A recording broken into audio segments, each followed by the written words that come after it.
হযরত খাজা আব্দুল কাদের জিলানী গিলানী রাদিয়াল্লাহু তাআলা আনহু এমন নিয়ামত প্রাপ্ত পীর ও আউলিয়া, আল্লাহ পাক তাকে এত ভালোবাসেন, এত মহব্বত করেন যে আউলিয়ার সম্মান বর্ণনা করে শেষ করা যাবে না। বাবাজি, নবুয়তে তো নবী শেষ হবে, আমাদের নবী শেষ নবী, আর কোন নবী আসবেন না। তবে দুনিয়া কিভাবে চালু থাকবে? বলে বেলায়াত দিয়ে জারি থাকবে। বেলায়াতের সরদার হযরত আলী রাদিয়াল্লাহু তাআলা আনহু। হে বাবাজি আমার, চলুন এগিয়ে যাই। হযরত আবু বকর রাদিয়াল্লাহু তাআলা আনহু থেকে যে তরিকতে এসেছে সেটা হলো আপনার নকশবন্দিয়া মুজাদ্দিদিয়া তরিকা।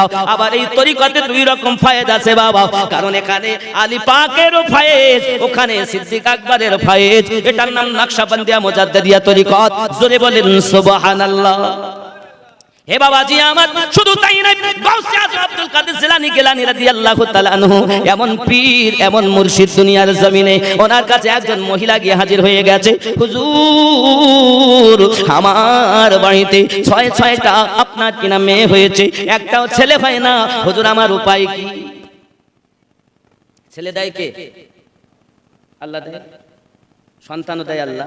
এখন উপায় কি? সন্তান তো এই অবস্থা, এখন কি করা যায়? আমার গাউসে আজম বললেন, তোমার নসিবে সন্তান ছেলে নাই, সব মেয়ে। কানছেন, চলে যাচ্ছে। হুজুর, থাকলে কি আপনার দরবারে আসতাম? নেই বলে তো এসেছি। গাউসে আজম আল্লাহ পাকের কাছে দোয়া চান। হে বাবাজি আমার, আল্লাহ পাক দোয়াটা কবুল করে নিলেন। সোনা মানিকেরা আমার, ওনার নসিবে আপনার কিনা ছেলে। এমন কি উনি বললেন, আয় জননী মা, যে 7টি আপনার বাড়িতে কন্যা, বাড়িতে চলে যান, ওই 7টি পুত্র হয়ে গেছে। শুধু তাই নয় বাবা, আমার গাউসে আজমের পাওয়ার আপনাকে কি বলবো। ওনার দরবারে একজন মহিলা থাকতেন, ওই মহিলাটা বিশ্ব সুন্দরী মহিলা। ওনার মতো সুন্দর ছেলে মেয়ে দুনিয়াতে ওই সময় ছিল না বাগদাদে। বাবা, যে দেখে পাগলের মতো হয়ে যায়। এই মেয়েটার সঙ্গে যদি একটু আলাপ করতে পারতাম, এই মেয়েটার সঙ্গে যদি মনের আশা পূর্ণ করতে পারতাম। কিতাবের মধ্যে আসতেছে বাপ, সোনা মানিকেরা আমার, ওই মেয়েটাকে দেখার জন্য ছেলেরা পাগল। একদিন ওই মেয়েটা কিন্তু নিরালা এক ঘরে বসে মোরাকাবা মুশাহিদা আল্লাহ আল্লাহ করেন। একজন লম্পট প্রতিদিন চেষ্টায় থাকে কিভাবে তাকে নিয়ে আমি মনের আশা পূর্ণ করব। একদিন ওই মেয়েটা কোনো কাজে জঙ্গল দিয়ে চলে যাচ্ছে।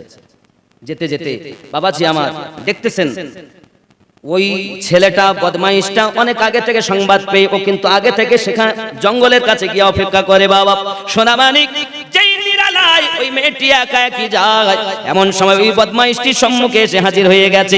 অন্ধকার সময় নেমে আসতেছে। মেয়েটা বলে, কি উপায় হবে? কেউ তো নাই, চিৎকার যদি মারি আমার আওয়াজ আল্লাহ ছাড়া আর কেউ শুনতে পাবে না। ওই মহিলাটি ওইখান থেকে মনের কথা জানাচ্ছেন, আব্দুল কাদের, আপনি আমাকে এই মুসিবত থেকে হেফাজত করুন। বাবাজি আমার গাউসে আজম তখন উযু বানাতে গিয়েছিলেন বাবা, ওখান থেকে আপনার কিনা একটি খড়ম মোবারক চালিয়ে দিয়েছেন। এই সোনা মানিকেরাও এমনি করে বোঝা যায় যে খড়ম চালিয়ে দিয়েছেন, আর ওই খড়মটা ওই জঙ্গলে যাইয়া ওর মাথার উপরে পড়তেছে। জোরে বলুন, মুসিবতে পড়ে মোরা ডাকি তোমায়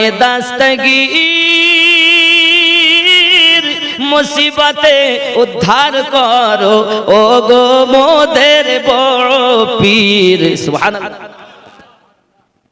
এখন মহিলাটি ওই খড়ম মোবারক পড়তে পড়তে পড়তে পড়তে মাথা ফেটে মারাই গেছে।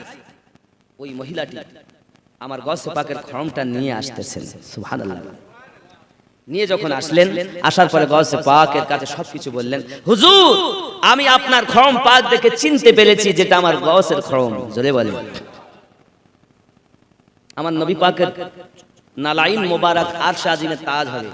সবার চপ্পল জুতো এক নয়, যে যেমন মানুষ তার পোশাক আশাকেরও তেমন সম্মান, ঠিক না বাবা?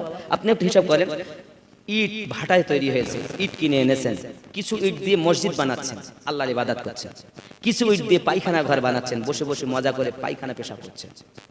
একই তো, ওই ইটও যে ভাটায় তৈরি, এও সেই ভাটায়, তবে ও সেজদার উপযুক্ত হলো, এটা ওরও নসিব, কারণ মসজিদের সঙ্গে লেগেছে। ঠিক কি? সঙ্গ যেমন হবে তার সম্মান মর্যাদা তেমন বাড়বে। আপনি যদি ভালো মানুষের সঙ্গে থাকেন, আল্লাহওয়ালা মানুষের সঙ্গে, আপনি আল্লাহওয়ালা সমান হবেন। আর আপনি চোরের সঙ্গে মদখোরের সঙ্গে থাকেন, আপনি মদখোরের মতন হবেন। ঠিক না বলে? আব্বাজি আমার সোনা মানিকেরা, গাউসে আজম আব্দুল কাদের জিলানী রাদিয়াল্লাহু তাআলা আনহু এমনি করে পৃথিবীর জমিনে আরো আপনার কিনা বর্ণনাতে আসতেছি, এক সওদাগর পৃথিবীর জমিনে আপনার কিনা তেজারাত করে চলে আসতেছি। হে বাবাজি আমার, জঙ্গলে যখন এসে পৌঁছিয়েছে এক দল আপনার কিনা বদমাইশের দল, ডাকাতের দল, ওই সওদাগরকে আপনার কিনা আটক করে নিয়েছে। যত সোনা দানা হীরামতি মুক্তা ছিল সব লুণ্ঠন করে নিয়েছে বাবা। সঙ্গে সাথে আরো যারা ছিল তাদের সকলকে আপনার আঘাত করতে যায় বাবা। ওইখান থেকে আমার গাউসে আজম তখন মাদ্রাসাতে পড়াচ্ছিলেন বাবা। পড়াতে পড়াতে উনি বেরিয়ে এলেন। বেরিয়ে আসার পর উনি আপনার কিনা বসে গেছেন, আর এত জালালি মেজাজ, এত আপনার কিনা পরিস্থিতি, নিজের নালাইন পাক দুটো খুলে চালিয়ে দিয়েছেন। আর যেই নালাইন পাক চালিয়ে দিয়েছেন, নালাইন আর পাওয়া গেল না বাবা, খরম মোবারক পাওয়া গেল না। আব্বাজি আমার সোনা মানিকেরাও, এই রূপ ভাবে 1 মাস চলে গেল। কয়দিন? 1 মাস। 1 মাস পরে সওদাগর আসতেছে, আর আমার গাউসে আজমের ওই খরম মোবারক নিয়ে আসতেছি। সবাই বলতেছে কি ব্যাপার, তুমি কোথা থেকে নিয়ে এলে, কোথা থেকে নিয়ে এলে? বলে হুজুরের খরম মোবারক নিয়ে আসতেছি। আরো জোরে কোন সুবহানাল্লাহ। কি জন্য, কোথায় পেলে? বলে এখান থেকে আমি সওদাগর তেজারাত করে আসতেছিলাম, ডাকুত আমাকে ধরেছি। ধরার পরে আমার সঙ্গে সাথী যারা, তাদের সঙ্গে বড় কুব্যবহার করেছি, মারামারি করে। আমি গাউসে আজমকে ডেকেছি, ওগো আব্দুল কাদের মহিউদ্দিন জিলানী, ওগো মেহবুবে সুবহানী। সঙ্গে সঙ্গে দেখি ওই খরম মোবারক দুটো এসে আপনার কিনা পড়তেছে। আমার তো কোনো অসুবিধা হয়নি, তবে চিৎকার মেরে মেরে জঙ্গল থেকে আওয়াজ আসতেছে। আমি একটু আগে গিয়ে দেখি যত ডাকুর দল ছিল তাদের মাথায় পড়তেছে ওই খরম মোবারক, আর তারা চিৎকার মেরে আপনার কান্নাকাটি করতেছে। কিছু তো মারা গেল, আর কিছু তাদের ডাকুর সঙ্গে ছিল, তারা আজ আমার সঙ্গে এসেছে। যে খরম মোবারক যদি এত পাওয়ার হয়, না জানি গাউসে আজমের কত পাওয়ার হবে। তাই আমার সঙ্গে এই কয়েকজন ডাকু এসেছে, গাউসে আজমের কাছে কলেমা পড়ে মুসলমান হবে। বাপ চোর গেছে গাউসে পাকের দরবারে চুরি করতে। সকালবেলা ওলি দিগের রাজা মহারাজ নাও মোদের সালাম খানি, আব্দুল কাদের নি ওলি দিগের সম্রাট তুমি, মারে ফাতের ওই খনি, আব্দুল কাদের নি ওলি দিগের সম্রাট তুমি, মারে ফাতের খনি, আব্দুল কাদের।